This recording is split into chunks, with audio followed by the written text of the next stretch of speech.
believe that Islam has the same God as Christians do? No. Why? Because in the Quran, Muhammad consistently says Jesus is not God. But in the Bible, nowhere does it say that Jesus is God unless you interpret John 1:1 and John 1:14, where it says the Word became flesh, and the beginning was the Word was God, and the Word was with God.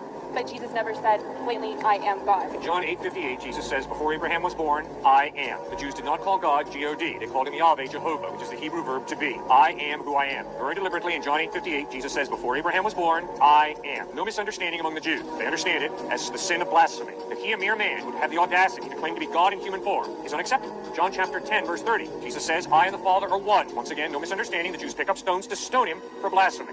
After his resurrection, the disciples say to Thomas, we saw Jesus risen from the dead. Thomas says, I'm sorry, not unless I can see him with my own eyes, not unless I can take my hand and put them in the nail prints in his hands, will I believe. One night, Jesus stands right in front of Thomas and says, right here, my man, take your hands and put them in the nail prints in my hands, take your hand and thrust it in the screw in my side, and Thomas stopped doubting and believed. Thomas hits the floor and says, my Lord and my